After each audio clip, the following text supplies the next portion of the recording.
Voilà au début d'une nouvelle semaine qui démarre et j'espère que tout le monde se porte bien. Merci beaucoup d'être fidèle au programme DBF1. Surtout, merci de choisir le Loft. Alors, une nouvelle semaine, de nouveaux sujets, de nouveaux invités et on espère vous apporter encore une fois plein de choses pour votre vie au quotidien.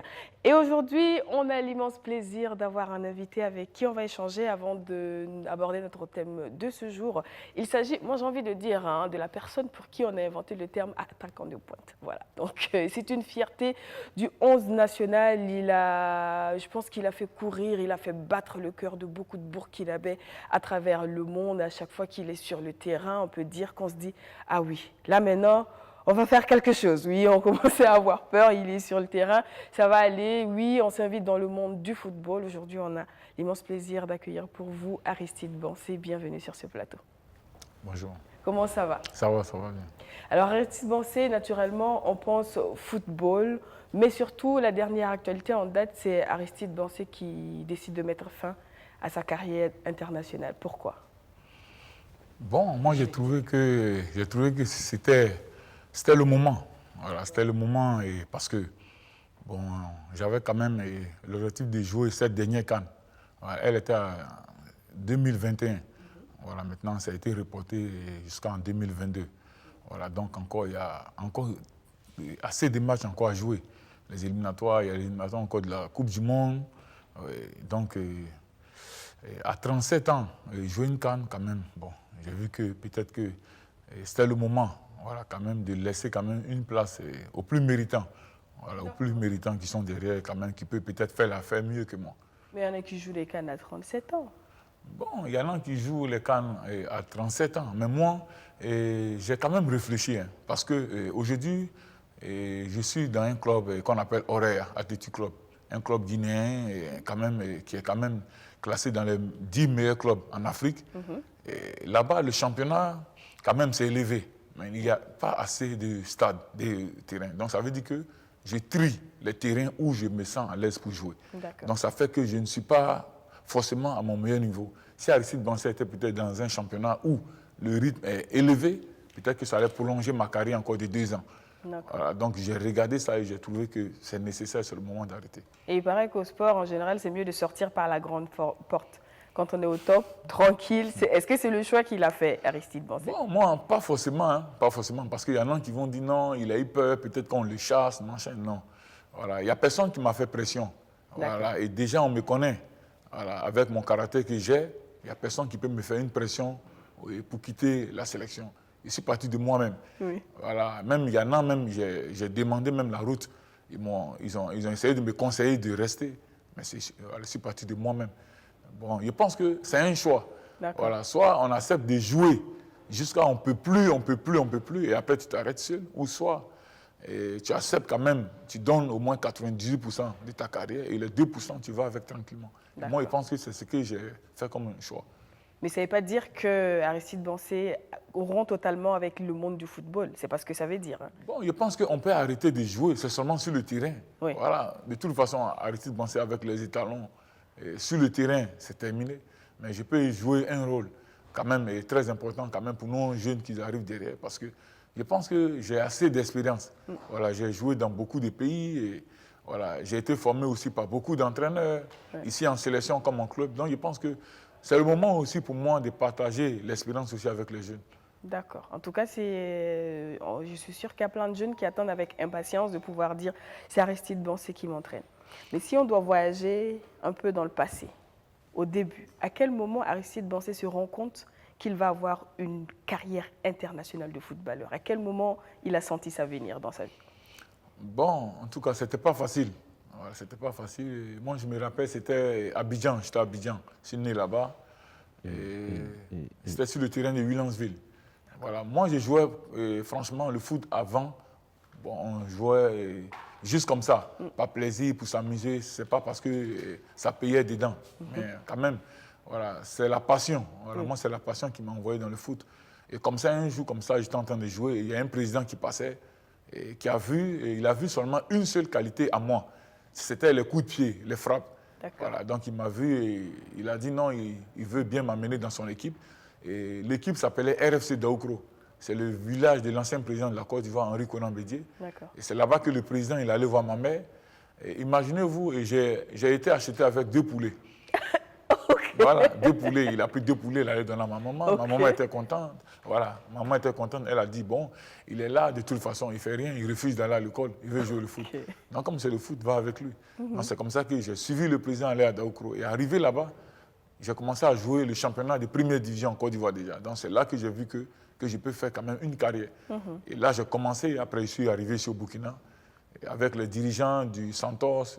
Donc, c'est comme ça que j'ai joué aussi le championnat et je suis allé en Belgique. Ah, Aristide a joué au Santos. Oui. Le Santos, c'est mon club. Ah bon? Même si... Mais c'est mon club, je suis fidèle. Même si. Je suis fidèle à mon club. Ok. Voilà.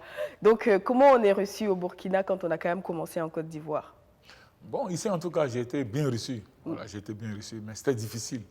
Voilà, c'était très difficile. Et quand je suis arrivé, vraiment, c'était pas facile. Les entraînements et moins de transport pour aller aux entraînements. Souvent, même, je marchais à pied. Voilà. Ou bien, voilà, je me faisais déposer par un ami.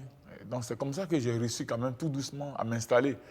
Et j'avais un grand frère aussi. Voilà, j'ai mon grand frère aussi qui est là, qui est candidat aussi aux élections de la FBF, Lazare Bansé, qui est mon grand frère. Ok. Voilà, qui a échangé avec moi. Il m'a dit ici, c'est un pays, si tu dois réussir, franchement, il faut être guerrier. Ouais. Voilà le message qu'il m'a lancé. Et vraiment, ça m'a donné encore une motivation. Il dit, je veux voir de toi un guerrier. Et après, c'est lui qui a acheté une moto pour moi. Donc, j'allais ça aux entraînements. Enfin, on m'a mis un peu dans les conditions. Et comme ça, j'ai essayé un peu de m'adapter et jouer les championnats. D'accord. Voilà. Et lentement et sûrement, ça s'est réalisé. Parce que c'est vrai que souvent, quand on regarde le niveau de Aristide Bansé aujourd'hui, on oublie facilement le parcours derrière. Est-ce qu'aujourd'hui, il y a des moments où Aristide se dit « je viens de loin » ? Ça, c'est sûr. Moi, je pense que moi, forcément, je vais me dire ça. Moi, je me dis ça, que je viens de loin. Mais peut-être que, voilà, il y en a qui sont peut-être en face. Ceux qui veulent jouer, peut-être qu'ils ne vont pas savoir qu'est-ce qui s'est passé avant. Mais je pense que le plus important, c'est de savoir déjà comment le joueur a commencé. Voilà, parce que moi, j'ai pris l'exemple de plusieurs joueurs. Voilà, j'ai envie de devenir joueur. Je prends l'exemple de Samuel Eto'o ou Didier Drogba. Voilà, c'est les enfants qui se sont battus. Voilà, donc, il ne faut pas regarder le joueur, il ne faut pas regarder Aristide Bansé ou Bertrand Traoré parce qu'il a une grosse voiture ou parce qu'on dit Bertrand, il roule dans une BMW. Moi, aujourd'hui, je vais être comme Bertrand parce que Bertrand a BMW. Non, on doit d'abord regarder la base. Comment il a vraiment grouillé pour arriver là où il est. Je pense que quand on fait un pas en arrière, je pense qu'on s'en sort toujours. D'accord. Footballeur, c'est quand même un métier à risque, j'ai envie de dire. Parce que quand tout va bien, quand vous revenez avec la victoire, tout le monde est content. Mais il y a des jours où on a l'impression que tout le peuple vous en veut. Comment vous vivez ce genre de situation? Bon, en tout cas, on fait avec. Alors, on fait avec parce que ce n'est pas facile. Alors, on appelle ça sont les supporters. Voilà, ce sont les supporters. Ils sont pas, c'est pas forcément normalement ceux qui y pensent. Voilà, souvent ça arrive, on peut jouer un match et puis on rate. Voilà, on rate les matchs. Et après, on voit même les injures. On voit les injures, on voit que c'est pas facile. Mais en tout cas, mais je pense que ça aussi, ça fait partie du, voilà, ça fait aussi partie du ballon rond parce que aujourd'hui, c'est pas forcément que tout va marcher. Voilà, moi, je me rappelle quand on a ramené la 2e place ici en 2013, tout le monde était content. Ça criait partout, les gens sont sortis. Et en même temps, moi aussi, je me suis dit, même le même jour qu'on est arrivé ici, je me suis dit, de toute façon, les supporters sont sortis pour nous accueillir. C'est comme ça aussi un jour, quand on va rater aussi les occasions, les gens aussi vont nous inciter. Donc c'est comme ça. Donc dans la vie, c'est comme ça. Aujourd'hui, quand tu vois que c'est bon, ça marche, un jour, ça ne va pas aller. Donc je pense que tu peux être aujourd'hui commerçant, hein, tu vends tes choses. Ça marche partout, mais un jour aussi, peut-être tu sors, c'est sec. Il n'y a personne aussi qui paye. Donc, je pense que c'est une vie qui est comme ça. Il faut accepter la vie comme ça. Il faut gérer tout. Voilà. Aristide Bansé, ce n'est pas que le football. Il fait quoi en dehors du football? Moi, c'est seulement le football. Parce que le football, quand on joue, le football, on a décidé de jouer. Quand tu es professionnel, je dis bien professionnel de haut niveau, tu n'as pas le droit à faire voilà, ça prend toute ta vie. Ça prend toute ta vie, c'est impossible. Voilà, dans le contrat, c'est écrit. Tu es footballeur professionnel, tu es payé par le club, tu n'as même pas le droit de faire quelque chose d'autre. D'accord. Mais on a quand même des passions à côté. Peut-être qu'on se distrait de quelque chose. Qu'est-ce que Aristide Bansé fait pour se distraire, pour se changer les idées, en dehors peut-être de faire la fête? Bon, de un, voilà, Aristide Bansé, je, je ne fume pas, D'accord. je ne bois pas l'alcool. Ok. Voilà. Et j'aime, quand même, quand je vais changer, j'aime les belles voitures. Ça, j'adore. J'adore les voitures. Voilà, je suis dans la voiture avec la musique. Voilà, rouler, prendre du plaisir, aller au restaurant, voyager, causer avec des amis. Voilà, je pense que c'est tout, hein. Voilà. Est-ce qu'Aristide Bansé cuisine? Cuisine. Cuisiner, ça c'était obligé. Ça, c'était en Belgique quand je suis arrivé, j'étais seul. Ok. Voilà, en ce moment, bon, on n'avait pas le choix. Voilà, mais ça, c'est facile, hein. Voilà, on achète des pâtes seulement, il faut Ah, seulement je voulais savoir c'était quoi le... Non, facile, on met seulement, on bouillit les pâtes, c'est prêt. Et on prend de l'huile, on met tomates, oignons, on coupe, on met le sel, je sais pas. Ok. Voilà. Donc, En dehors des pâtes d'Aristide Bansé, cuisine quoi d'autre? bon, en tout cas, franchement, je ne vais pas mentir. Ce que je ne sais pas faire, je ne vais pas le faire. Pour D'accord. avoir les mots de vente après aller sur le terrain. Ah, bon, bah c'est sûr que quand tout. même, quand on est sportif de haut niveau, on fait très attention à ce qu'on mange. C'est clair. C'est important. Mais en même temps, Aristide est également l'idole des jeunes. Il y a beaucoup de jeunes qui s'identifient à Aristide Bansé. J'ai envie de ressembler à Aristide Bansé. Je pense qu'il y en a même qui ont commencé à se colorer les cheveux pour avoir la même coupe que Aristide Bansé. Qu'est-ce que ça fait de se dire qu'il y a tous ces jeunes-là qui s'identifient à moi? Bon, ce que ça fait, en tout cas, ça veut dire qu'on doit faire attention. Voilà, on doit faire attention parce que quand on voit, il y a beaucoup de jeunes voilà, qui prennent exemple sur nous. Ça veut dire que déjà, on est déjà l'exemple des enfants. Donc, il faut faire attention, il faut continuer toujours à donner l'exemple voilà, pour que la génération qui arrive derrière puisse nous suivre. Voilà, donc, il y a des erreurs qu'on ne peut pas faire. Franchement, on fait attention et voilà, c'est de donner la voix. Voilà, c'est de donner la voix et souvent aussi, on les encourage. Voilà, ça arrive parfois ici, quand je suis en vacances, je passe quand même dans les stades d'entraînement des équipes pour aller encourager des jeunes. Il y a quand même pas mal de joueurs peut-être qui ont la même pointure que moi. Si je peux les apporter un soutien en leur donnant des chaussures, des équipements, des ballons au club, je pense que c'est le plus important, quoi. Donc, en tout cas, il y a beaucoup de choses encore derrière. D'accord. En tout cas, moi, j'aurais aimé échanger beaucoup plus longtemps, mais lentement et sûrement, on tire vers la fin de cet entretien. Est-ce qu'on peut avoir un aperçu des projets d'avenir de Aristide Bansé? Bon, moi, c'est de rester dans le football. D'accord. Voilà, c'est de rester dans le football. Et même j'ai commencé même dans le football, j'ai joué. Il y a des joueurs quand même que j'ai fait venir ici au Burkina dans le championnat. Et il y a beaucoup qui ont été professionnels grâce à moi. D'accord. Voilà, qui sont même burkinabés, qui jouent à l'extérieur. Mais on fait pas, on ne peut pas aider quelqu'un et puis prendre un micro, se balader partout pour dire on a fait partie telle. Ça, c'est pas... Sinon, je le fais. J'ai commencé depuis très longtemps. Ok. Et donc, en tout cas, je compte rester dans le football et aider, en tout cas, les jeunes, ceux qui veulent devenir footballeurs professionnels. D'accord. Donc justement, pour clore, un message pour tous ces jeunes-là qui veulent devenir footballeurs. C'est quoi les pièges à éviter? Moi, je pense que c'est de croire à leurs chances. D'accord. Voilà. C'est d'être discipliné. Franchement, le respect. Voilà. Franchement, il y a des choses qu'on ne peut pas faire quand on joue le football. Voilà. C'est-à-dire qu'on doit se priver de beaucoup de choses pour devenir professionnel. Parce que le haut niveau, ça ne pardonne pas. Le haut niveau, même en retard, 5 minutes seulement de retard, c'est un problème. Mais aujourd'hui, dans les championnats ici, il y a plein de joueurs qui arrivent en retard, même qu'ils arrivent même à l'heure de l'entraînement. Quand on dit l'entraînement à 16 h, tu vois, il est 16 h moins, il est 16 h moins 2, le gars, il arrive avec sa moto, il commence à s'habiller. L'entraînement n'est pas préparé, il peut se blesser, il y a beaucoup de choses. Donc moi, j'invite ici les jeunes qui veulent jouer.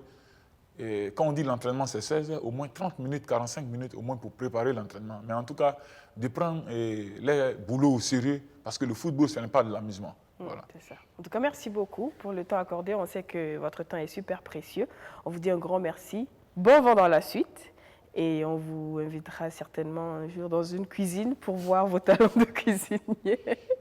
Passez une excellente journée. Merci, merci.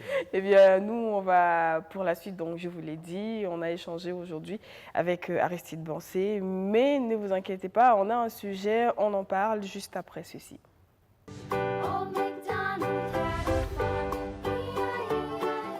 Coucou mes loulous, mes doudous, mes chouchous, mes trésors, mes amours en chocolat et très chers parents. Vous m'avez énormément manqué, énormément. Vous avez été des milliers, du nord, du sud, de l'Est, de l'Ouest et je dirais même d'en haut et d'en bas à suivre fidèlement votre émission préférée de jeunesse ludo-éducative, j'ai dénommé Kiddies Club. Le coronavirus nous a certes stoppés pour un temps, mais nous voilà avec plus d'énergie pour plus de jeux, plus d'apprentissage, plus de découvertes, enfin plus de plus. Pour ces vacances, chers parents, si vous souhaitez que votre enfant participe à notre émission, c'est simple. Appelez-nous au 74 46 91 98. Je répète, au 74 46 91 98 pour les inscrire. C'est le lieu pour vous de faire profiter vos enfants de vacances saines et éducatives en notre compagnie. Nous serons très heureux de les accueillir parce que Kiddies Club, c'est l'émission des vrais malins et c'est sur BF1.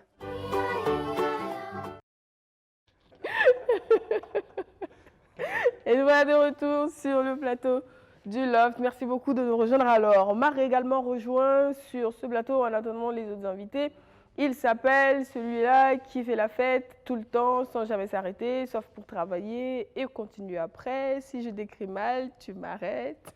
En fait, à cause de cette description, bon, d'abord bonjour très chers téléspectateurs et téléspectatrices. À cause de cette description, honnêtement, on m'accose sur les réseaux sociaux. Les gens pensent que je passe ma vie à faire la fête, Stéphanie. Ouais, mais si on va évaluer, Alex, en vrai. En vrai, non. Combien % de ton temps pour faire la fête? Non, mais en fait, si on prend le cas, je prends le cas de mes aînés comme Adama Paris qui organise la Dakar Fashion Week, de Oyemi qui organise la Lagos Fashion Week. En tant qu'organisateur d'un événement aussi grandiose, on ne peut pas se permettre de rester à la maison.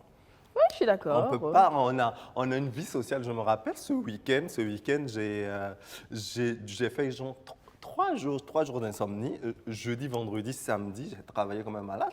Et samedi, à 20h, j'avais un dîner à honorer. Non, mais en fait, le truc, c'est que ton boulot ressemble à une fête. Exactement, On est désolé. c'est ça. Bon, non, tu es obligé d'aller au restaurant, tu es obligé de participer à des soirées, tu es obligé d'être partout au même moment parce que c'est une vie que tu dois entretenir, c'est une image que tu dois entretenir en fait. Certes, c'est pas très souvent que c'est facile.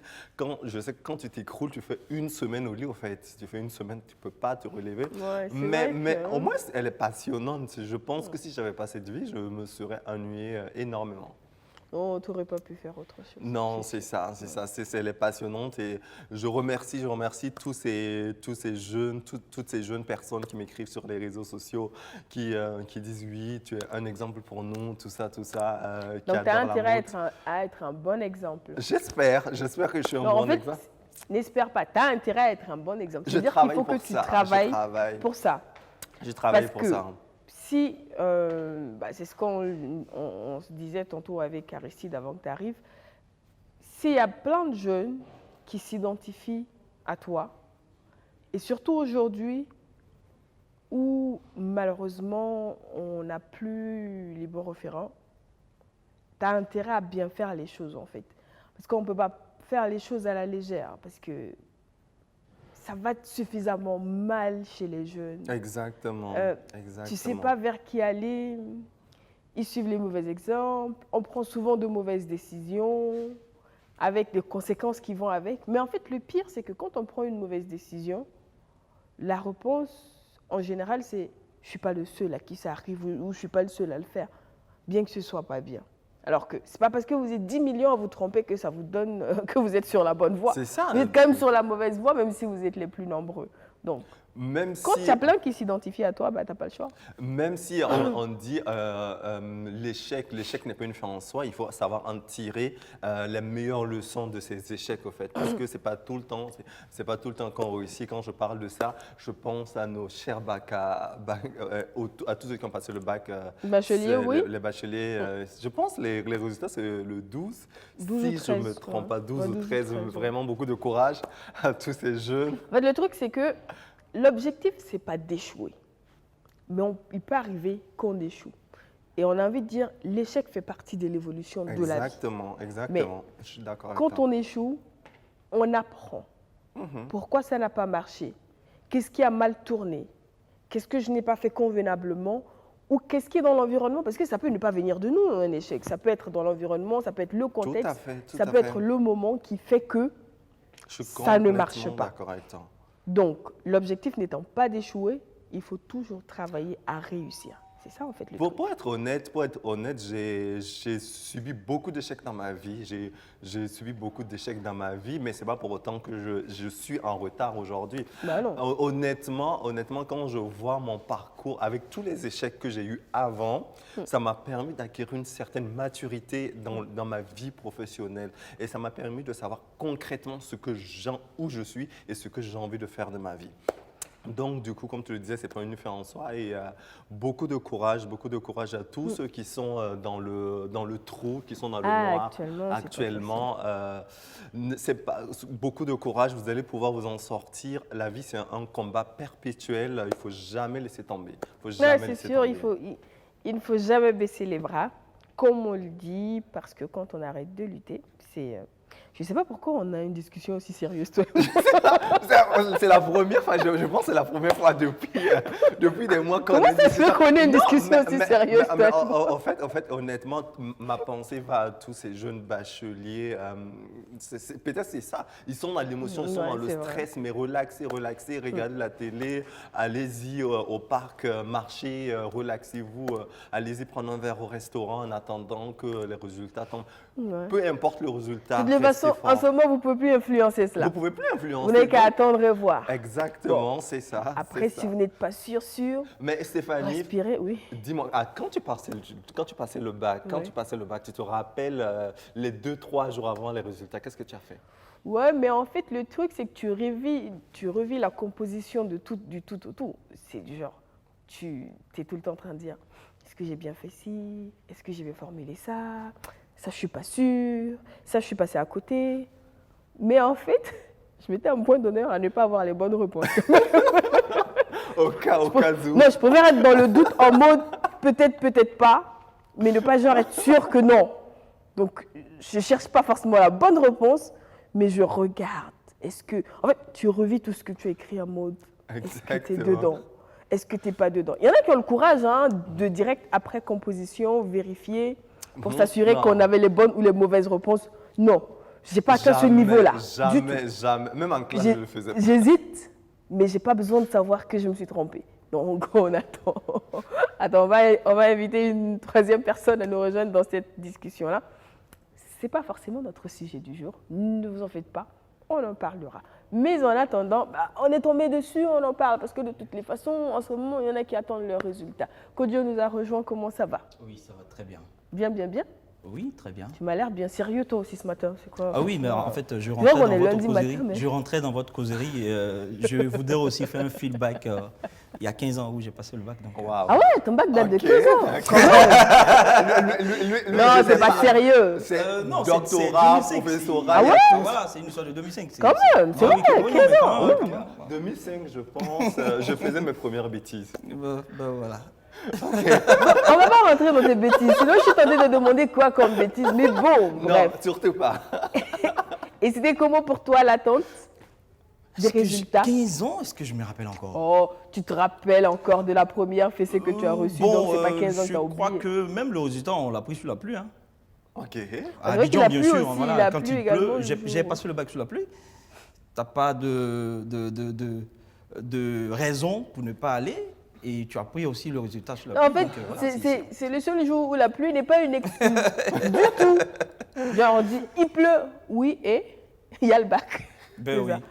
T'as beau avoir des raisons, non. Mais, et toi, quand tu as fini de composer, tu fais quoi? Tu regardes tes résultats? Non, moi j'ai fini de composer, comme on le dit. T'as fait un bac quoi? C'est la Java. Ah ouais, ben carrément. Oui, toi, tu t'es tranquille, genre, t'as fini de composer, t'es serein.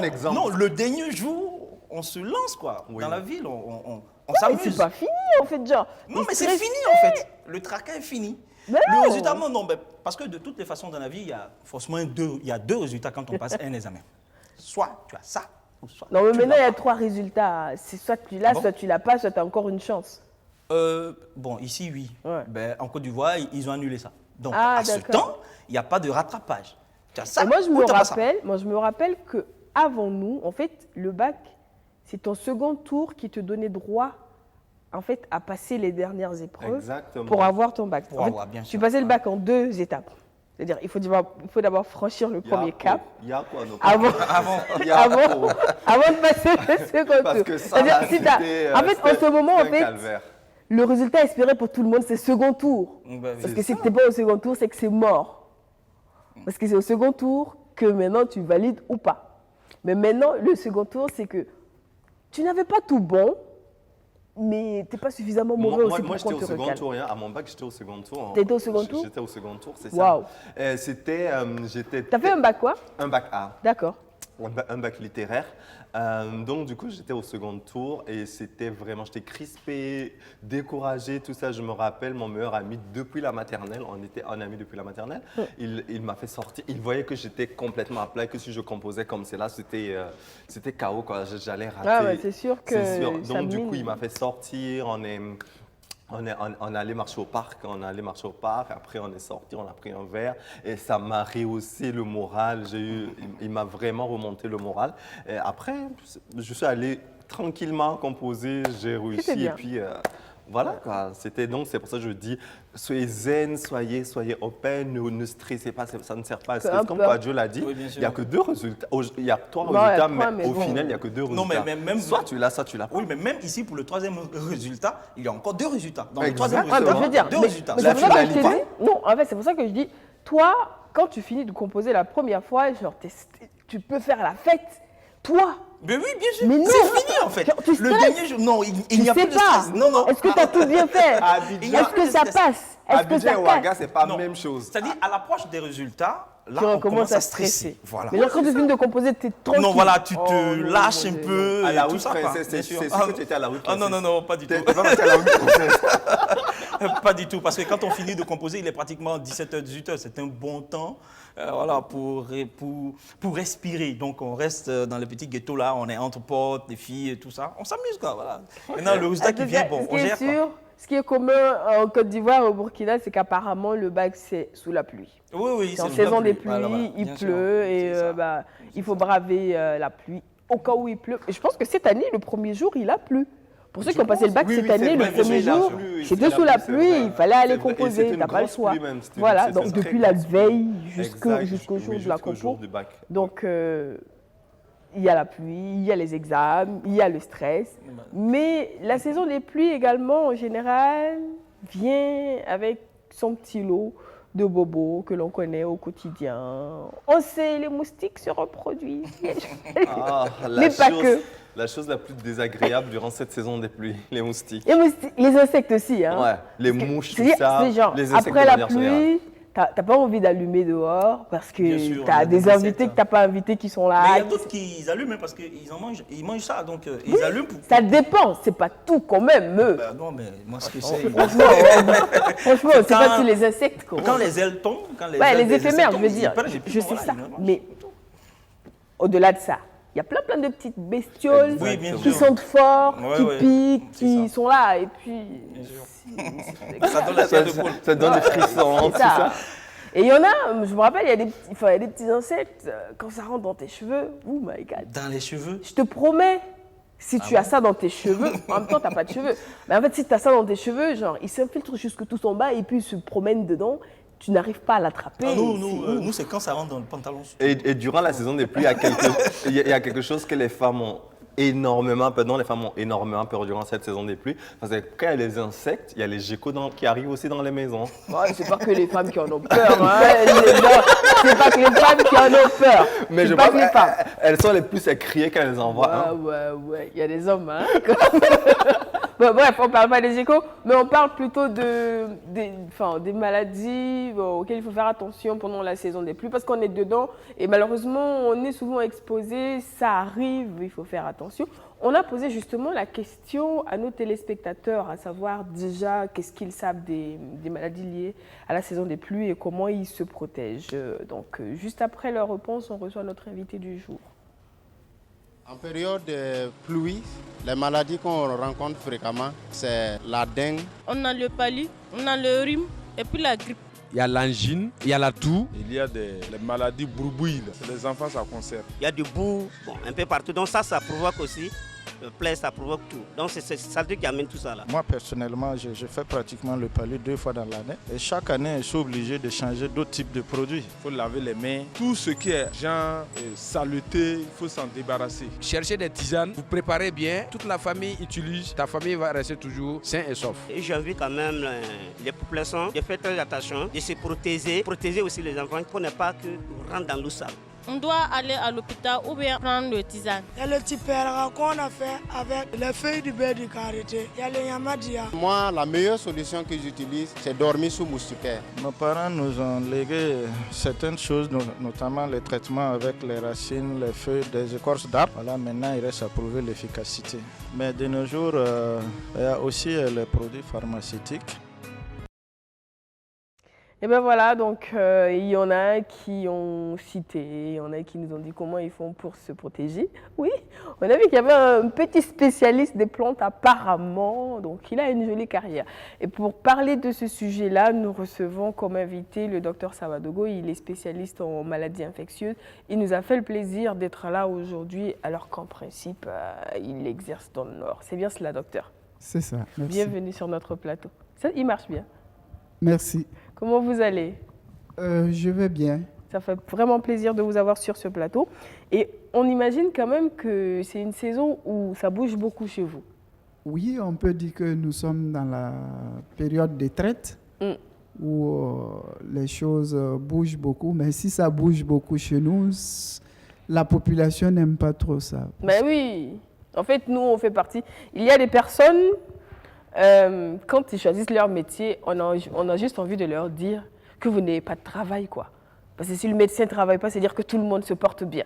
Mais malheureusement, tout le monde ne se porte pas bien. Donc, heureusement qu'on a des docteurs. Ben, le médecin travaille même s'il n'y a pas de maladie. Parce que dans la définition de la santé, ce n'est pas seulement la présence de maladie. Parce qu'en dehors, à l'absence de maladie, il peut toujours avoir quelque chose à faire, le médecin. D'accord, ok. Voilà. En tout cas, on vous dit un grand merci parce que c'est quand même un sacerdoce d'être un médecin sous nos cieux.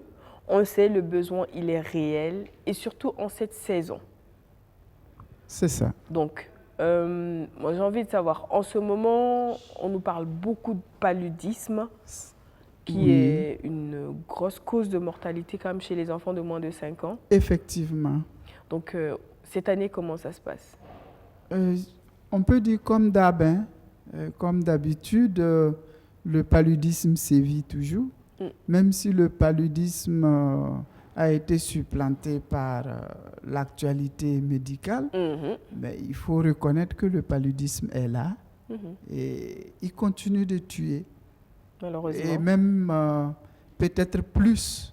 Il reste quand même une cause importante de mortalité. De mortalité dans notre contexte. Ouais. Et malheureusement, c'est comme vous l'avez dit, les enfants de moins de 5 ans et surtout chez les femmes enceintes. Les femmes enceintes également, voilà, c'est terrible. Voilà, donc, on sait qu'il y a le paludisme. J'ai envie de poser la question aux garçons. C'est vrai qu'en saison des pluies, on a envie de dire oui, on parle du paludisme parce qu'en plus, il y a des programmes. En ce moment, il y a un programme de chimioprévention. C'est ça. Souvent, il y a des programmes de distribution de moustiquaires parce que oui, c'est un moyen pour se protéger. Mais vous, est-ce que vous connaissez d'autres maladies qui sont liées à la saison des pluies? Alex? Si je prends mon propre cas, depuis, je dirais, une dizaine d'années, j'ai des problèmes de peau durant la saison des pluies. J'ai des problèmes de peau. Spécialement, je sais pas, quand la pluie me tape une seule fois, c'est pas du tout facile, mais je pense, hormis ça, ça se manifeste comme quoi? Ça te démange? Oui, ça me démange énormément. Okay. Et ça me démange énormément. Donc, du coup, je fais tout pour ne pas être battu. Pour que l'eau de pluie ne me touche pas. L'eau de pluie ne te touche pas. Non, mais en fait, c'est quand il pleut sur toi ou c'est l'eau de pluie? Honnêtement, je ne sais pas. Honnêtement, je ne sais pas. Par exemple... Non, je veux savoir. Parce qu'on peut recueillir l'eau de pluie dans un seau, peut-être c'est la saison. Je prends un exemple. Docteur, je prends un exemple. L'année dernière, j'étais pas à Ouaga durant les vacances. Et je n'ai pas eu de problème de peau. Mais la pluie t'a battu ou pas? Non, Non, pas vraiment, pas vraiment. La pluie t'a pas battu? Pas vraiment, la pluie ne m'a pas battu. Mais genre cette année, le fait que je sois à Ouaga durant cette période des pluies, depuis quelques temps, un mois et demi, j'ai des problèmes de peau. Donc du coup, je sais que je ne suis pas le seul. Il y a des gens aussi qui ont des peaux très sensibles durant la saison des pluies, en fait. Oui, je pense que vous devez être heureux au Burkina, comme il pleut juste 3 mois. Sinon, dans d'autres cieux, ou bien sous d'autres cieux, où il pleut tout le temps. vous allez avoir beaucoup de mal à travailler. Je prends l'exemple de la Côte d'Ivoire à côté. Si tu ne veux pas être battu par la pluie, je pense que tu ne vas pas travailler comme il se doit. Hein. Donc, mais si ça arrive, c'est toujours bien de consulter parce que c'est pas commun. Ouais. Voilà. Logiquement, la pluie n'est pas censée avoir cet effet-là. Parce que l'eau, c'est l'eau. C'est vrai, plutôt on peut être allergique à certaines sources d'eau, peut-être venant du sol, où il y a certains minéraux, certains composants. Mais l'eau de la pluie, c'est quand même un peu rare. Mais c'est bien de voir peut-être un dermatologue qui pourra vous donner des conseils et puis voir comment ça peut se passer. Kodjo, toi, tu en connais des soucis de santé liés à la saison des pluies, en dehors du paludisme? Non, en fait, je voulais comprendre si ça m'attrape moi ou... si tu en connais, si tu en as entendu parler, c'est la grippe. C'est la grippe. Après, oui, c'est la grippe parce que je vois quand tu es battu par la pluie et que tu attrapes froid, il est fort probable que la grippe aussi vienne s'installer. Donc, je vois, à part le palu, moi, c'est la grippe. Hein. Et dans l'élément qu'on a vu, on y en a qui citent aussi la dengue à l'intérieur.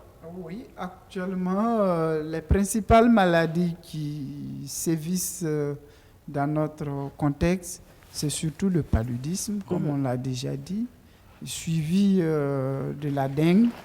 Et en résumé, toutes les maladies diarrhéiques liées à l'eau, en fait. C'est surtout ces maladies qui sévissent actuellement dans le contexte burkinabé, avec la saison de pluie. Quelle maladie, par exemple? Parce que quand on parle de maladie diarrhéique, on a immédiatement peur du choléra. Oui, c'est vrai, on a peur du choléra, mais je vous rassure que depuis un certain temps, on n'a plus d'épidémie de choléra. Dieu merci. Ça vaut quand même une dizaine d'années et même plus qu'on n'a pas eu d'épidémie de choléra. D'accord. Mais il y a toujours la hantise parce que nous sommes dans une zone où tous les ingrédients sont réunis pour qu'on puisse avoir une épidémie de choléra. Qu'est-ce qui provoque le choléra déjà? Le choléra, c'est la maladie, nous on dit que c'est la maladie des mains sales. D'accord. Et c'est la maladie du manque d'hygiène. Okay. Et c'est la maladie aussi de la précarité. Okay. Voilà, compte tenu des conditions de vie précaires, la maladie peut survenir parce que le choléra, il y a malheureusement des hommes qui portent le microbe dans leur tube digestif et qu'on appelle des porteurs sains qui éliminent le microbe à tout moment. Ouais. Et donc, si vous êtes en contact avec ces personnes et que vous êtes disposé à faire la maladie, voilà, et paf, c'est parti. Ouais. Et en plus de cela, actuellement, il y a un phénomène pas nouveau qui existe, qui est apparu, c'est malheureusement les déplacements de population. Vous savez, quand les populations se déplacent, tout est désorganisé sur le plan social, économique, sanitaire également, parce que les gens n'arrivent plus à avoir des latrines convenablement. La promiscuité avec tout ce regroupement peut être des facteurs d'émergence du choléra. D'accord. Voilà. Donc, et en plus du choléra, on peut citer par exemple la fièvre typhoïde. Oui. Oui. Ah, ça, c'était durant de très longues années, ça a été mon combat. Heureusement, avec le vaccin, ça va maintenant aussi. Voilà. La fièvre typhoïde qui sévit. Donc, mais on peut faire un vaccin? Oui, il y a un vaccin qui existe, qui marche bien. Je confirme. Oui. Durée 10 ans. Ah, d'accord. À 10 ans, voilà. d'accord. Voilà, il y a un vaccin qui existe et qui marche bien. Et actuellement, il y a un nouveau vaccin même qui est produit, qui va bientôt sortir en combinaison avec d'autres types de vaccins. Ok. Ça va cibler surtout les enfants, toujours les enfants. D'accord. De moins de 5 ans. Ok. Mais les adultes pourront aussi l'utiliser. Ok. Voilà.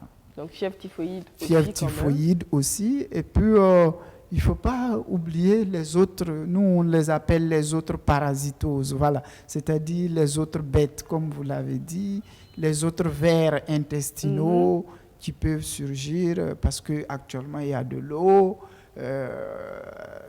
À Ouaga, on peut dire que ça va. Le taux... D'humidité non, pas d'humidité, le taux... comment je pourrais m'exprimer, d'utilisation de l'eau potable est assez important, mais dans les endroits reculés, on continue de boire dans les mares d'eau. Donc, il y a les vers intestinaux, il y a même des hépatites qui sont malheureuses. Les gens ne savent pas, il y a des hépatites qui sont transmises par l'eau. Ok. Oui. Quelle hépatite? L'hépatite A, par exemple. Ok. L'hépatite E, c'est lié à l'eau. Mais vraiment, les gens ne savent pas. Et puis, il y a d'autres maladies telles que les bilharzioses. Voilà. Justement, la bilharziose et tout ça. Hein, voilà, c'est une vieille maladie. Mais elle qui existe toujours. De disparition même, je dirais. Parce que la bilharziose. C'est la bilharziose qui est encore appelée ver de Guinée. Oui. C'est ça. Alex, c'est une question. C'est ça encore qui est encore appelé ver de Guinée. Non, c'est différent. La bilharziose est différente du ver de Guinée. Le ver de Guinée au Burkina, on peut dire qu'on l'a éradiqué. Parce qu'actuellement, si vous en trouvez un cas, vous avez droit à une récompense de 50 000 francs. Ah ouais? Oui, donc, si vous trouvez quelqu'un malade de ça, cas seulement, vous qui l'amenez à l'hôpital, vous gagnez 50 000 francs. Oui, 50 000 francs. Si vous l'amenez à l'hôpital, vous avez 50 000 francs. Le malade aussi a une récompense. Non, mais par contre, là, je comprends pas. Mais l'information ne passe pas. Parce que non, en fait, c'est juste pour dire qu'en principe, il n'y en a plus. Il n'y en a plus et on cherche vraiment. En réalité, on fait une recherche active de la maladie. Pour être sûr que vraiment, on l'a éradiquée. Elle n'existe plus. Ouais. Donc, celui qui est malade a une récompense. La bilharziose. Non, le ver de Guinée. Le ver de Guinée. D'accord. Voilà. Et comment on reconnaît ça? Pour ceux qui sont en... Parce que là, je pense que vous êtes vraiment en train de lancer des chercheurs sur le terrain. Comment ils reconnaissent ça? 100 000 francs comme ça, c'est bon. C'est facile de le reconnaître. Généralement, il apparaît au niveau des membres inférieurs par un petit trou, une petite plaie, et puis le bout apparaît. Et c'est un ver qui est blanc comme... Comment je peux dire? Comme du spaghetti. En fait, voilà. Spaghetti fin, surtout. Cette maladie. Voilà. Et on peut le retirer, voilà, de façon délicate jusqu'à ce que et c'est le ver il est long, en fait. Il est long. Il peut atteindre 8 mètres. Hein, c'est possible. Non, 8 cm ou 8 mètres? Non, 8 mètres. Hein. Non, 8 mètres. Oui, bon, 8 mètres, c'est trop. Ça, j'ai exagéré. Non, vraiment le max. Mais ça veut dire qu'il est quand même long. Il est très long parce que j'ai retenu le nom ver de Guinée parce que très, très jeune, j'ai envoyé la pub à la télé. Genre dans les années 95-97, il y avait des pubs contre ça à la télévision. Et c'était Est-ce que tu étais là? Ah ouais, c'est vrai. Donc, du coup, ça me donnait tellement de frissons. Et tu faisais tout souvent, on voyait qu'on l'enroulait pour ne pas le casser, lentement, pour en fait, au fur et à mesure. Puisqu'il n'y a pas un traitement qui puisse l'éliminer totalement. Donc, il faut s'assurer de le sortir. Il faut le sortir délicatement, jusqu'à ce qu'il sorte totalement. Voilà. Mais au Burkina, depuis vraiment un bout de temps, on n'en trouve pas. Je pense qu'en Afrique, on en trouve dans 4 pays seulement. Hein. Okay. Dans 4 pays. Non, pas en Guinée. Il y a quelques cas au Tchad. Il y a quelques cas en Éthiopie, au Soudan du Sud. Et puis, il y a un 4e pays que j'ai oublié. Mais il n'y en a plus vraiment. 4, lentement et sûrement, on s'en débarrassera. Donc il y a tout. Je voudrais poser une question. Vas-y. Ça me vient juste. On parle de vers de Guinée. Il y a souvent des vers aussi qu'on trouve dans la peau. Je ne sais pas si c'est pendant la saison des pluies, mais c'est comme de l'asticot. C'est tout petit comme ça. Ça gonfle comme un bouton. Mais quand on met du beurre de karité là-dessus, on sent le verre, c'est-à-dire comme l'asticot qui sort pour... on bouge et on a pu tout un coup et il sort... C'est quoi ça? Je ne sais pas si vous voyez un peu de quoi je vais parler. Ça peut être ce qu'on appelle communément les chics. Oui, ça vient sur de forme de bouton, mais il y a un verre là-dedans. C'est-à-dire, comme de l'asticot. Qui est rond comme ça. Comme on le dit, le tchoro. C'est ça? Oui, c'est ça. Un truc comme ça. C'est ça. Et quand on met de l'huile ou du beurre de karité, on le sent, sa tête qui sort. En même temps, quand on a plus, comme le bouton... Tu as déjà vu ou non, j'ai déjà eu ça. C'est fréquent dans les pays côtiers. Voilà, c'est pour ça. Tu es en train de me donner la chair de... Non, mais c'est vrai, ça existe. Et quand vous marchez nu-pied, vous avez beaucoup de chances de retrouver ça. Et puis, c'est un ver qui parasite beaucoup les cochons. Ok. Donc, un endroit où les cochons se promènent, vous avez... Et si vous y êtes c'est un facteur favorisant de prolifération. C'est comme des tiques, et puis bon, au fait, ça se nourrit, et puis ça prend du volume. En fait, donc, il est tout petit, peut-être qu'il s'infiltre dans la peau. Quand il s'infiltre, après, il se nourrit. Et il grossit. Il grossit. Au fait, il fait ses œufs à l'intérieur. Et quand vous le sortez et que vous l'écrasez, c'est bourré de pluie et sang. Voilà, à la fois. Voilà. Ok. Là, j'ai l'impression de regarder un film d'horreur, en fait. Moi, j'ai envie de dire, heureusement qu'on n'a pas les images. Donc, c'est dire que il y a les moustiques qui viennent avec tout ça. C'est ça. Et il y a l'eau sale, qui vient également avec tout ce qui est infection, tout ce qui est verre. Et. Donc, on a entendu également, toujours dans notre élément, les gens dire oui, il faut consulter, il faut aller voir. Mais ça veut dire qu'on est déjà infecté. Mais pour prévenir tout ça, quand on voit la saison des pluies qui arrive, c'est quoi? Qu'est-ce qu'il faut faire? Les moyens de prévention sont assez simples. Malheureusement, on met beaucoup plus d'argent pour se soigner que pour prévenir. Exactement. Et à Ouagadougou, c'est pas rare de trouver des flaques d'eau devant sa porte. On attend la mairie pour venir gérer ça. Pour venir bourrer, remplir les flaques, combler les trous. Et chaque semaine, il y a un membre de la famille qui fait le paludisme. Et on ne fait pas le rapprochement. On dépense 2000 francs par semaine. Si vous avez 5 membres de famille, 2000 francs chaque semaine. Ça fait 10 000 multiplié par 5, ça fait 10 000 francs. Le voyage des terres, tout au plus 3 000 francs, vous avez de la terre et puis vous comblez le trou. Et vous êtes débarrassé des moustiques. Et vous êtes débarrassé des moustiques. C'est pour dire que pendant la saison pluvieuse, pour lutter contre les moustiques, c'est vraiment...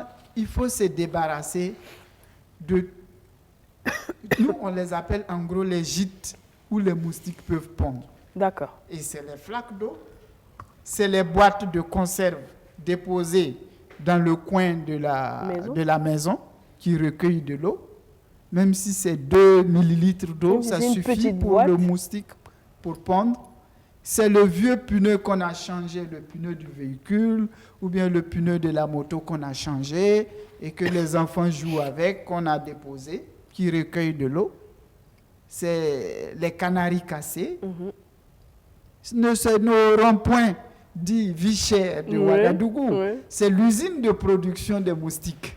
En fait, donc, pour ces ronds-points, il faut idéalement que ce soit comblé à l'intérieur. Voilà, il faut combler ces pneus de la terre. Sinon, c'est vraiment l'usine de production des moustiques.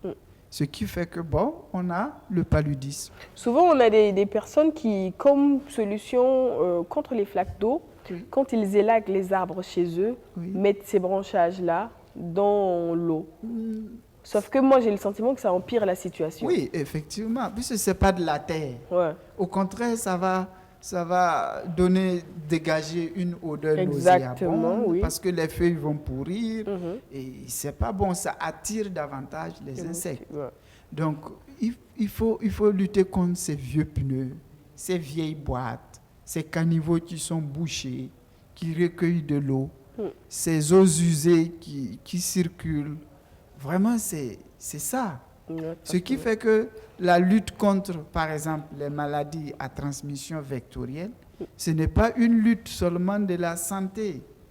C'est une lutte globale. C'est multisectoriel. Hein? Tous les ministères sont impliqués. Infrastructure, ministère de la Santé, la communication. Même le ministère de l'économie? Oui, de l'économie, puisque oui, pour faire la route, il faut avoir de l'argent. Tout le monde C'est est le impliqué. ministère de l'économie qui donne de l'argent. Oui, tout le monde est impliqué. La sécurité.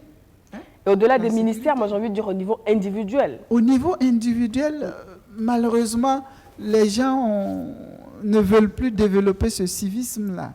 C'est dommage. Hein? Rien que balayer devant sa cour. À Ouagadougou, on a la chance que les murs sont contigus.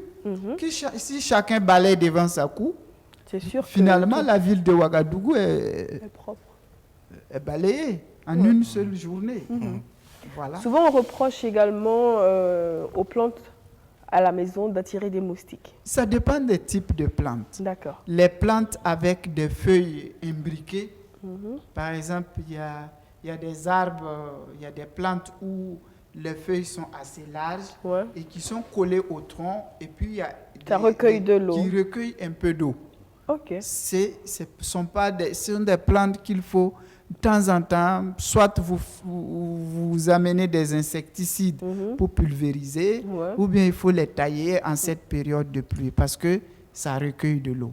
Et même les égouts, hein, au niveau des toits, le dispositif qu'on met pour pouvoir recueillir, pour pouvoir canaliser l'eau, les gouttières, où il y a un peu d'eau, ça peut servir pour les moustiques. En fait, la moindre petite flaque d'eau...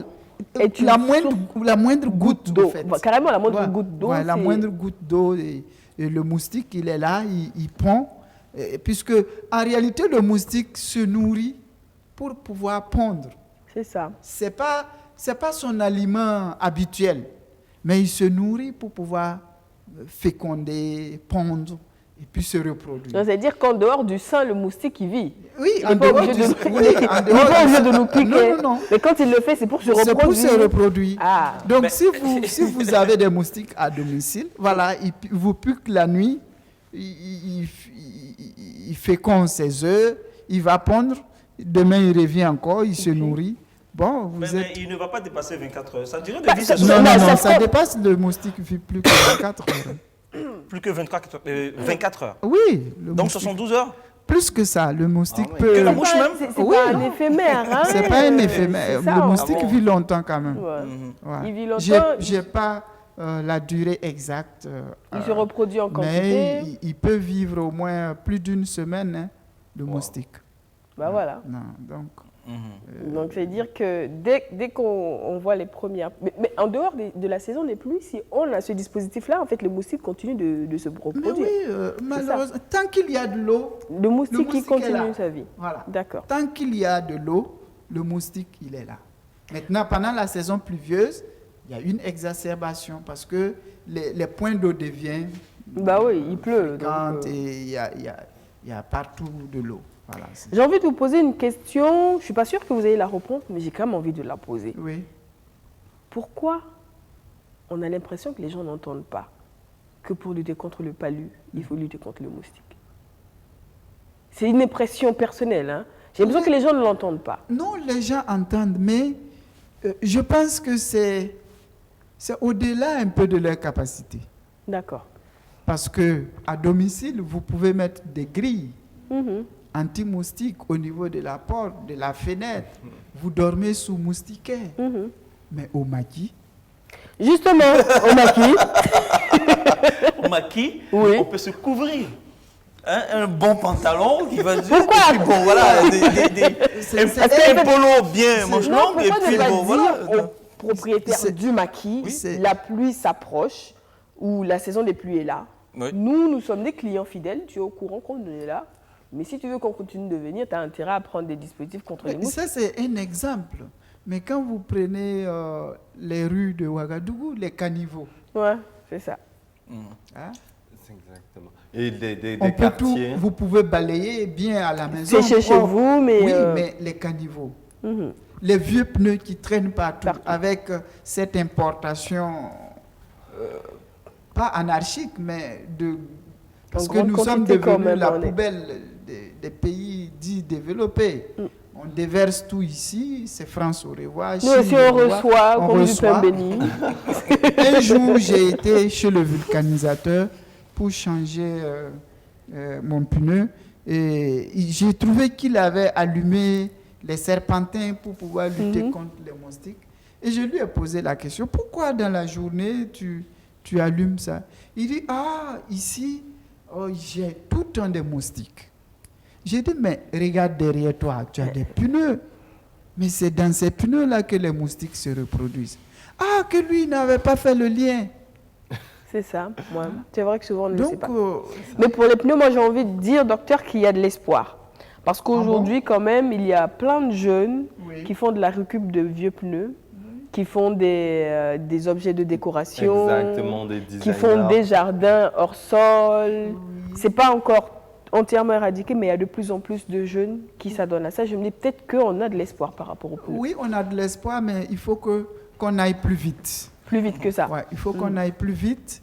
Et il faut impliquer les municipalités pour qu'on aille plus vite. On peut trouver un moyen. On peut ramasser ces vieux pneus, trouver une décharge et puis aller les mettre là-bas. Pour que ce soit là. Et pour ceux qui travaillent avec, au moins ils ont un lieu commun où ils les récupèrent. Ouais. Sinon, effectivement, il y a des initiatives qui sont développées, qu'on salue, mais ça n'arrive pas à absorber vraiment. Comme on le dit au marché, c'est bon, mais ce n'est pas encore arrivé. C'est ça. Si je me trompe pas, Stéphanie, docteur, il y a des sessions de pulvérisation contre les moustiques. Je ne sais pas si c'est toujours là ou à un certain moment. Je ne sais pas si c'est vraiment vrai. Et souvent, tu voyais les gros camions passer. Il y a des années en arrière où je pense qu'il y a eu des campagnes. Oui, il y a eu des campagnes. Mais c'est ça, j'ai dit. C'est pas efficace. Le truc, c'est que le moustique, il continue de vivre. C'est-à-dire, peut-être vous avez éliminé ceux qui vivent, mais les œufs sont là. Les œufs sont là. Et quand vous passez, eux, ils s'envolent. Voilà, et ils se reproduisent. une image qui passait. Il y a les larves qui sont là.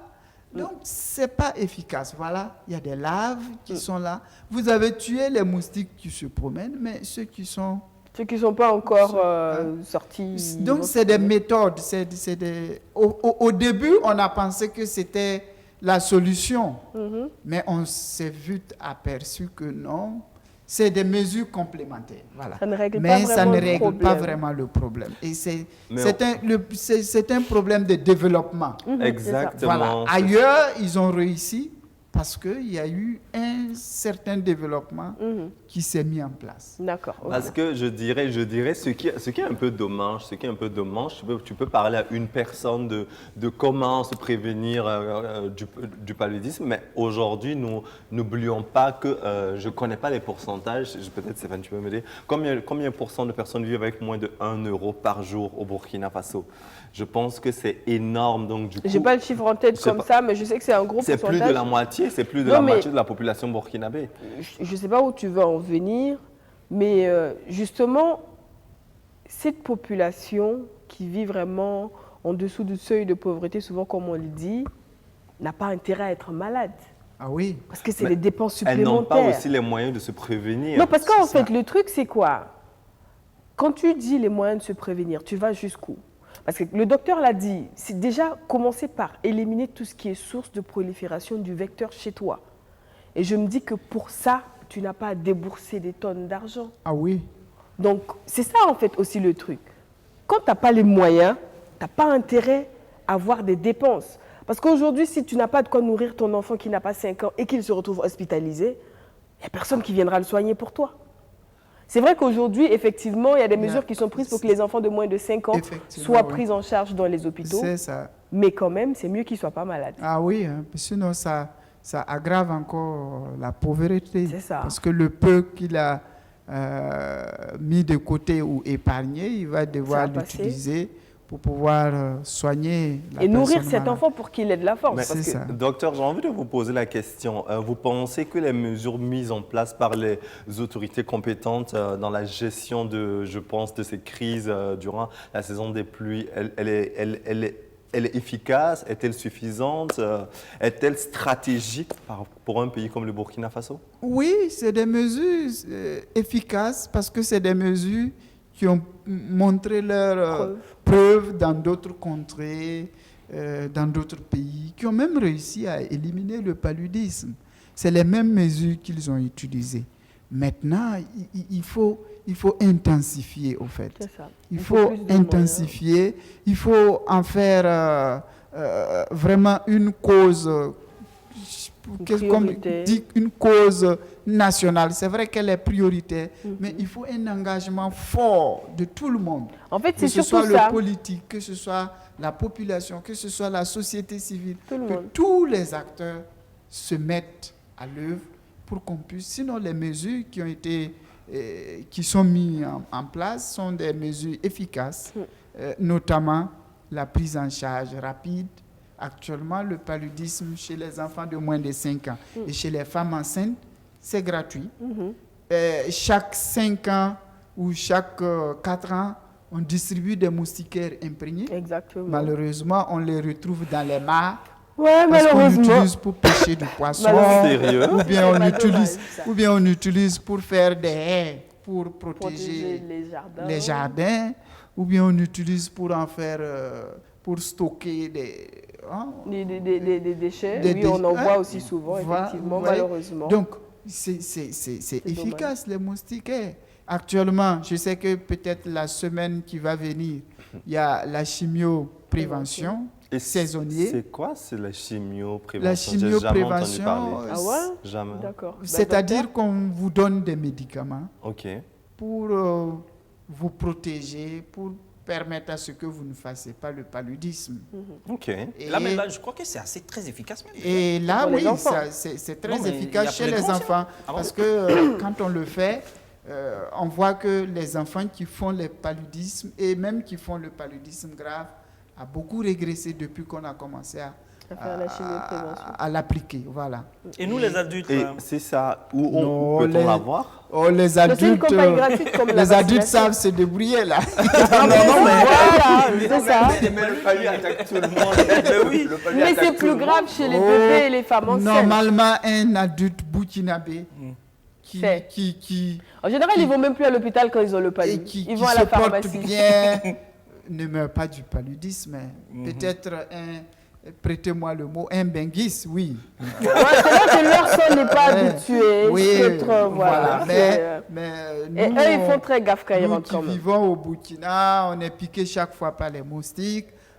On a d'ailleurs même le parasite dans le sang. Parce Hein. qu'il y a des gens, systématiquement, moment, la goutte bien épaisse, sûr. c'est positif. Ah, même vous. Hein. Ouais, si. Moi, on a j'ai recherche, remarqué, on hein. peut en Moi, je trouver. l'ai remarqué, Ah ouais? systématiquement, ma goutte épaisse, elle est positive. Maintenant, Ok. ça dépend il y a le seuil où ça peut Exactement. déclencher la maladie. C'est ça. Sinon, on a quand même quelques parasites Qui restent se là, promènent. tranquilles. Voilà, bon, on vit avec, il n'y a pas de problème. Mais chez les enfants de moins de 5 ans, C'est le beaucoup plus début grave. et le parasite Et est les puissant. femmes enceintes également, c'est Fragile. plus grave parce qu'elles sont fragilisées du fait du fœtus qu'elles portent, tout.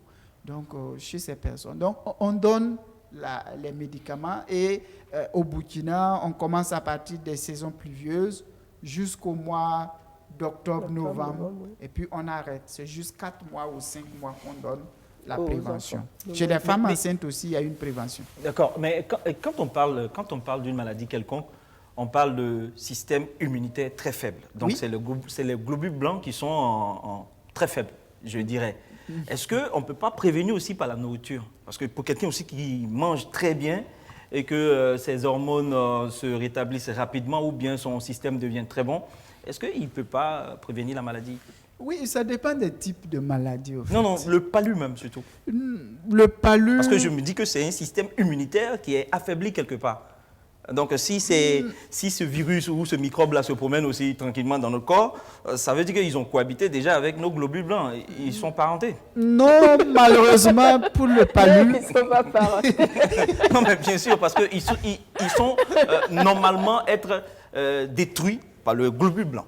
Mais si le globule le laisse en train de traîner, Non, mais en bon, fait, c'est pour dire qu'il n'est pas assez qu'à un moment inoffensif. donné, on a tellement fait de palu que... Non, malheureusement, pour le palu, dans le mécanisme, ce n'est pas totalement ça. Parce que le palu, le microbe du paludisme, c'est-à-dire le plasmodium, il infecte plutôt le globule rouge. C'est ça.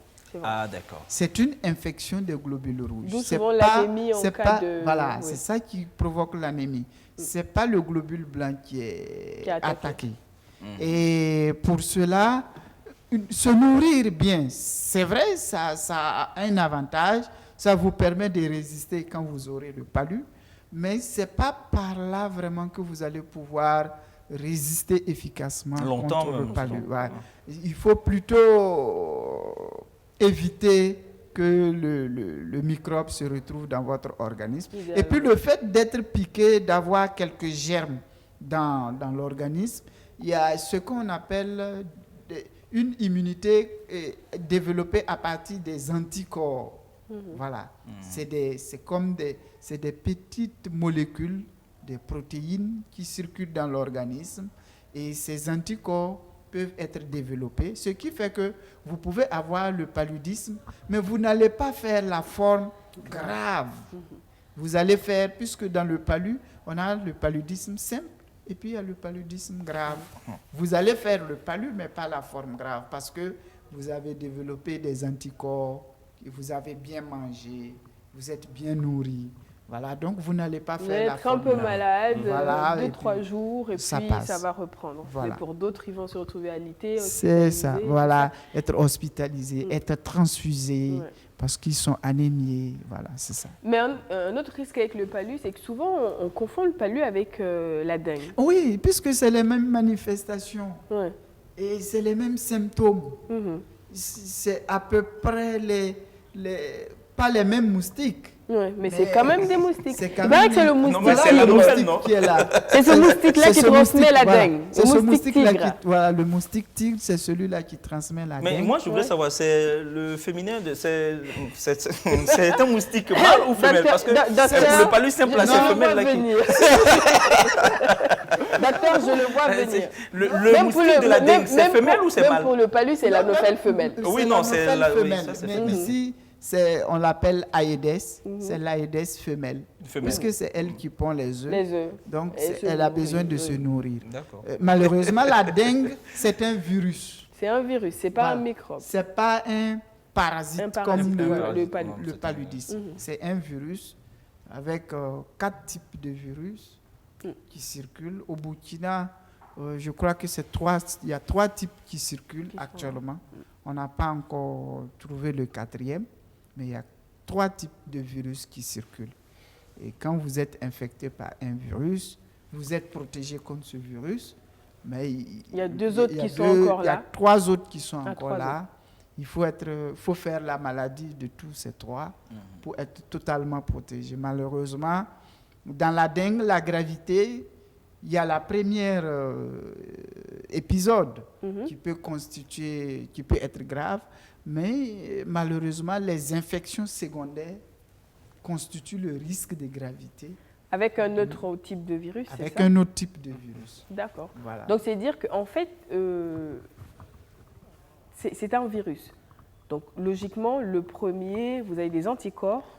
Donc, en principe, vous ne faites plus la première forme de dengue. Vous ne faites plus la première forme. Mais vous avez dit qu'il y en a 4 formes. Il y en a 4 formes. Et il y en a 4 types de virus. 4 types de virus de la dengue. Donc, c'est-à-dire que s'il y a un autre qui vous infecte, en ce moment, au lieu que la première expérience vous renforce, en fait, ça vous a affaibli. Ça vous protège, mais ça aggrave vos symptômes. Ah, d'accord. Voilà. Et dans le cas du virus, on nous dit souvent que c'est un traitement symptomatique. C'est pareil pour la dengue aussi ou il y a un traitement? Effectivement, pour la dengue, c'est un traitement symptomatique.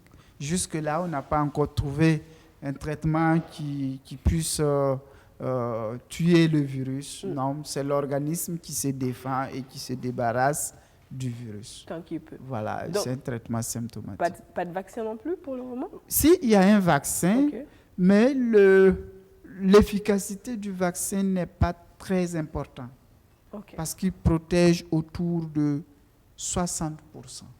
Et en matière de vaccination, c'est pas meilleur. On est en train de chercher pour pouvoir avoir une autre formule qui protège mieux. Et actuellement, la politique vaccinale pour la dengue, il y a des normes au fait. Il faut que dans le pays, la prévalence de la dengue soit très importante, de l'ordre de 70%. C'est énorme. En ce moment, on peut utiliser cette stratégie-là, mais pour le moment, on n'en est pas là. Heureusement, on espère qu'on n'en sera jamais là. Mais on nous dit souvent, on en a entendu parler parce qu'il y a 2 ans en arrière, on a eu plein de cas de dengue. Effectivement. Et on nous a, en tout cas, on entend dans les coulisses que le traitement du palu aggraverait la dengue. Moi, je l'ai entendu, du coup, je vous ai en face de moi, je vérifie. Parce qu'on nous a dit, oui, en fait, quand tu as la dengue et que tu prends un traitement de palu, tu aggraves ça et que c'est pour ça qu'il y a eu un fort taux de mortalité. Est-ce que c'est vrai? Non, c'est pas vrai, parce que sur le plan scientifique, non. Le paludisme évolue pour son compte, et puis la dengue aussi évolue pour son compte. Maintenant, quand vous avez les deux, c'est vrai que le risque de mortalité est beaucoup plus élevé chez vous. Mais ce n'est pas le paludisme qui aggrave. Non, parce qu'en fait, je le dis parce que comme vous l'avez dit, souvent c'est les mêmes manifestations, mêmes symptômes. Donc nous, qui sommes devenus entre griffes des experts du palu à la maison, quand on a un peu de fièvre et mal à la tête, on dit « Ah, je fais un palu direct à la pharmacie, on prend un petit produit. Ce qui est malheureusement dommage. Ce qui n'est pas bien parce qu'il y a certains médicaments d'ailleurs qui sont contre-indiqués dans la dengue. Que vous utilisez dans le paludisme. Donc, il faut, quand vous avez quand même, il y a un risque, il faut aller à l'hôpital. Quand vous avez les symptômes, c'est bien d'aller à l'hôpital, dans un centre de santé. Surtout que les autorités ont fait un effort. Actuellement, il y a ce qu'on appelle les tests rapides. Et ce n'est pas admis qu'on traite le palu à l'aveugle. Non, on ne veut plus entendre ça. Non, j'ai des symptômes, je prends... Non, on ne veut plus ça. Spécialiste de l'automédication. Non, exactement. Et du coup, si vous prenez un produit contre-indiqué parce que vous pensez avoir un mal alors que c'est un autre, on ne pourra pas une fois trop tard dire que c'est le médecin qui s'est trompé. C'est vous qui avez joué au médecin, enfin au charlatan, si on peut dire au dispensaire. Il y a même certaines pharmacies qui ont le test. Vous faites piquer le bout du doigt, une goutte de sang en 5, 10, 15 minutes, vous avez votre résultat. Voilà, comme un test de grossesse. Et vous prenez et puis vous prenez votre médicament tranquille, vous savez que vous avez le palu, vous avez pris le bon médicament et c'est bon. D'accord. Donc ça c'est pour tout ce qui concerne les maladies vectorielles, spécialement pour le moustique, en tant que vecteur. Mais non, pour tout ce qui est avec l'eau. On est pratiquement à moins de 10 minutes de la fin de l'émission. C'est ça. Et j'ai quand même envie qu'on s'attaque à ce volet-là, parce que c'est également la saison des maladies de l'eau, des maladies hydriques, comme on le dit, maladies démentiales et tout ça. Donc comment on prévient tout ça? La prévention commence par l'hygiène. D'accord. Et l'hygiène sur tous les plans. Hygiène alimentaire, hygiène vestimentaire, et hygiène de tout ce qui nous entoure. Il faut de l'hygiène partout. Et j'ai l'habitude de dire que, parce qu'en consultation, c'est pas rare de trouver des gens qui disent que « Ah, je fais de la fièvre typhoïde. Chaque fois, je fais de la fièvre typhoïde. » Et je blague, je dis « Mais donc, chaque fois, tu manges du caca. » Oui. Parce que c'est vrai que c'est transmis comme ça. Oui, c'est ça. C'est que vous avez mangé un bout de caca. Exactement. Parce que pour le faire... Ah bon, Alex, c'est ce que tu faisais? Parce que c'est important. C'est important, donc il faut de l'hygiène. L'hygiène, ça commence par les mains. Laver les mains. Se laver les mains. On va dire que ce que la maladie à coronavirus nous aura apporté, c'est d'apprendre à se laver les mains. Et c'est ça, c'est le bon côté du coronavirus. Oui, c'est que ça, en fait. Voilà. On espère vraiment que les gens le font et qu'ils le respectent et que ça reste dans les habitudes. Oui, c'est ce qu'on enseigne et on pense que les gens vont garder cette habitude et se laver les mains au savon. Se laver les mains après avoir été dans les latrines, dans les toilettes, se laver les mains. Après avoir salué, se laver les mains. ça permet d'éviter beaucoup de choses. Oui.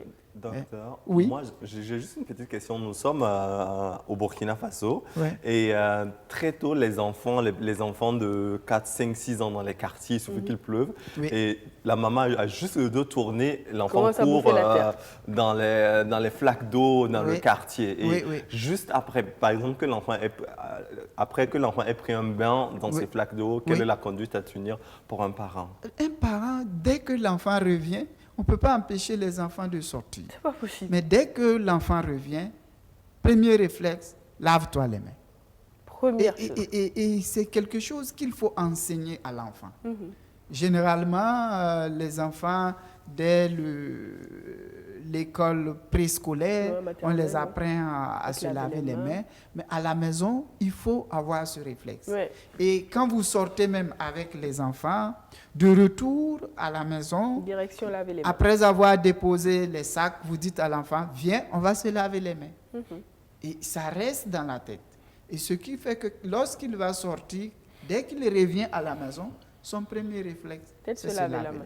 Donc ça devrait être la chose que tout le monde fait, la première chose à faire quand on arrive chez soi, Quand on c'est arrive de se chez laver soi, les mains. oui, C'est un réflexe. dès que vous sortez de votre domicile et que vous rentrez, lavez-vous les mains. Mais pour ceux qui n'ont pas accès à l'eau potable, qu'est-ce qu'il faut faire pour s'assurer de s'éloigner de tous ces maux-là? Si vous n'avez pas accès à l'eau potable, c'est vrai, il y a quand même des zones où on n'en a pas, mais il faut dire qu'il y a quand même un effort qui est fait. Exactement. Il y a quand même des forages qui sont un peu partout. Il y a de l'eau Et courante dans la plupart des grandes villes. voilà, il y a de l'eau courante. Si vous n'avez pas, si vous êtes dans un endroit où vous n'avez pas du tout ça, Ça, oui. vous pouvez utiliser l'eau des mares, des retenues, mais après avoir bouilli l'eau, Il faut faire bouillir l'eau. il faut faire bouillir l'eau et puis vous consommez. En ce moment, tout ce qui est parasite dans l'eau, En principe, c'est mort. c'est mort et vous pouvez consommer sans problème.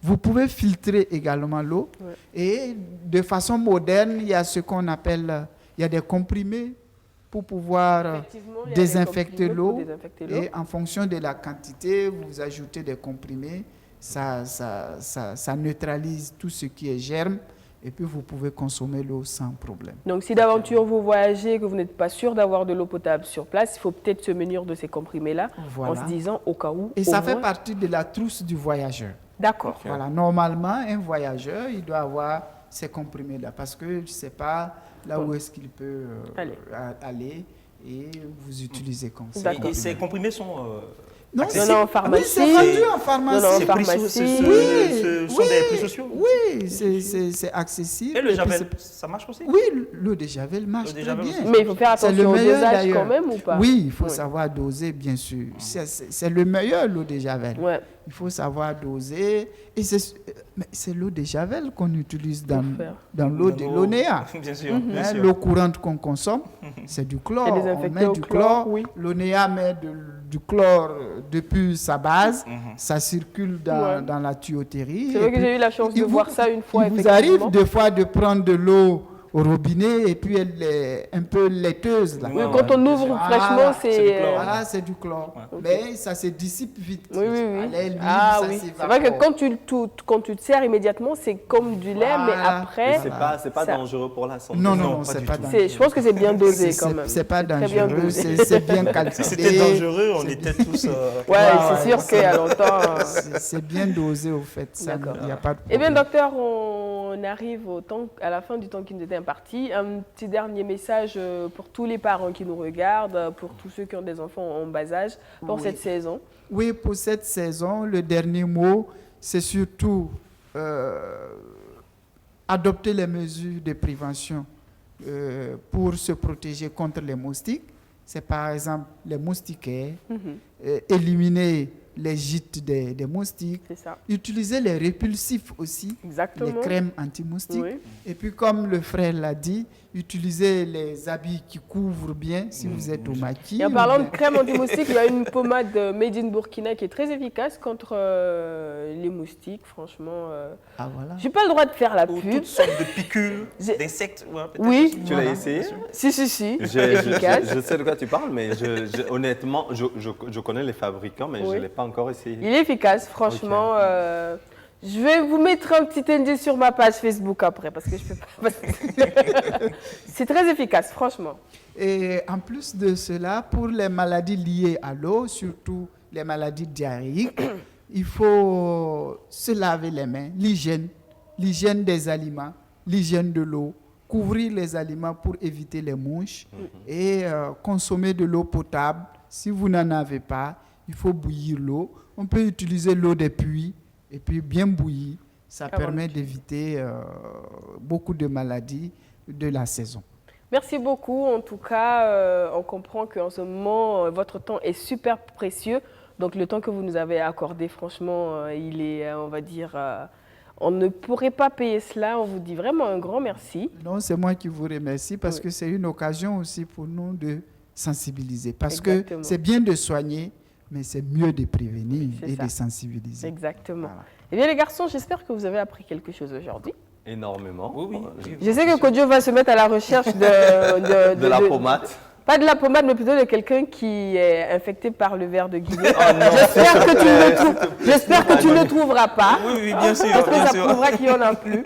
En tout cas, chers téléspectateurs, on espère que vous allez faire très attention parce qu'on l'a dit, ça commence déjà à la maison. Individuellement, on peut contribuer à lutter justement contre la propagation de toutes ces maladies liées à la saison des pluies en faisant attention, en prenant des initiatives ensemble. Donc, n'hésitez surtout pas à le faire seul ou dans le quartier, ça peut aider. Faites très attention à vous, portez-vous bien. Occupez-vous des personnes fragiles, les enfants, les femmes enceintes. C'est important, c'est tous ensemble que l'on construit notre pays. Un grand merci pour votre fidélité, pour le temps passé en notre compagnie. Demain, on se retrouve avec un autre sujet, de nouveaux invités. D'ici là, on vous dit de passer une belle suite de journée en compagnie des programmes de BF1. Merci Alex, merci Kodjo, merci Dr Sawadogo. Merci. Et bon vent et surtout bon voyage, bon retour à Wayugia. Merci. Eh bien, demain, au revoir.